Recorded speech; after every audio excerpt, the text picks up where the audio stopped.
Hello guys, welcome back to Vidyachar YouTube channel. ಮೊದಲಿಗೆ ಶ್ರೀರಾಮನವಮಿಯ ಶುಭಾಶಯಗಳು ಎಲ್ರಿಗೂ.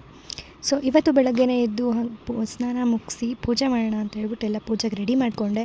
ಅದೆಲ್ಲ ರೆಡಿ ಮಾಡ್ಕೊಳ್ಳೋಷ್ಟಿಗೆ ಲೇಟ್ ಆಯಿತು. ಸೊ ಹಾಗೆ ಹಳೆ ಹೂವೆಲ್ಲ ತೆಗೆದು ಸೊ ನೈಟು ಕ್ಲೀನಾಗೆಲ್ಲ ಅಲಂಕಾರ ಮಾಡಿದೆ. ರಾಮನ ವಿಗ್ರಹ ಕೂಡ ಇತ್ತು, ಸೊ ಅದಕ್ಕೂ ಅಲಂಕಾರ ಮಾಡಿ ಹಾಗೆ ಟೈಮ್ ಆಯಿತು.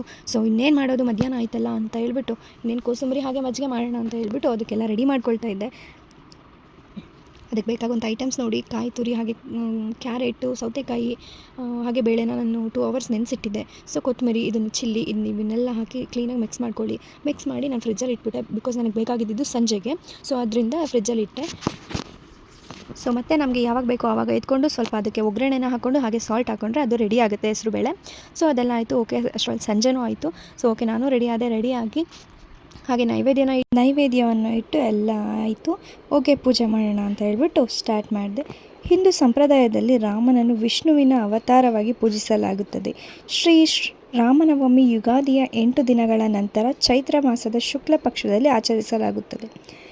ಇದರಿಂದಲೇ ಪ್ರಕೃತಿ ಹೊಸ ಚೈತನ್ಯವನ್ನು ಪಡೆದುಕೊಳ್ಳುವ ಕಾಲದೊಂದಿಗೆ ರಾಮನ ಜನ್ಮದಿನವನ್ನು ಕೂಡ ಆಚರಿಸಲಾಗುತ್ತದೆ. ಈ ದಿನವನ್ನು ರಾಮನ ಕಥಾ ವಾಚನಗೋಷ್ಠಿಗಳು, ಹಿಂದೂ ಪವಿತ್ರ ಮಹಾಕಾವ್ಯವಾದ ರಾಮಾಯಣ ಸೇರಿದಂತೆ ರಾಮನ ಕಥೆಗಳನ್ನು ಓದಿ ಅನುಸರಿಸಲಾಗಿದೆ.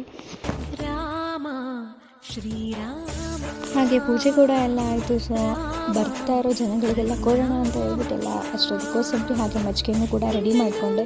ಸೊ ಫ್ಯಾಕ್ಟ್ರಿನೂ ಅದೇ ಟೈಮಿಗೆ ಬಿಡ್ತು. ಸೊ ಹಾಗೆ ಎಲ್ರಿಗೂ ಕೊಡ್ತಾ ಇದ್ದೀನಿ. ಒಂದು ಕ್ಲಿಪ್ ಮಾಡ್ಕೊಂಡಿದ್ದೀನಿ, ನೋಡಿ ಹೇಗಿದೆ ಅಂತ ಪ್ಲೀಸ್ ಕಮೆಂಟ್ ಮಾಡಿ. ಇನ್ನೂ ಯಾರು ನನ್ನ ಚಾನಲ್ಗೆ ಸಬ್ಸ್ಕ್ರೈಬ್ ಮಾಡ್ಕೊಂಡಿಲ್ಲ, ಪ್ಲೀಸ್ ಸಬ್ಸ್ಕ್ರೈಬ್ ಮಾಡ್ಕೊಳ್ಳಿ. ಹಾಗೆ ಲೈಕ್ ಆ್ಯಂಡ್ ಶೇರ್ ಮಾಡಿ. ಹಾಗೆ ಇದೆಲ್ಲ ಮುಗೀತು. ಇಷ್ಟ ಆಗಿತ್ತು ನನ್ನ ಇವತ್ತಿನ ವ್ಲಾಗ್. ಹಾಗೆ ಇದನ್ನೆಲ್ಲ ಮುಗಿಸಿ ಸಂಜೆ ಅಂಗಳ ಪರಮೇಶ್ವರಿ ಟೆಂಪಲ್ಗೂ ಕೂಡ ಹೋಗ್ಬಿಟ್ಟು ಬಂದ್ವಿ. ಸೊ ಈ ವ್ಲಾಗ್ ಇಲ್ಲಿಗೆ ಎಂಡ್ ಆಯಿತು. Thank you for watching. Please subscribe for watching.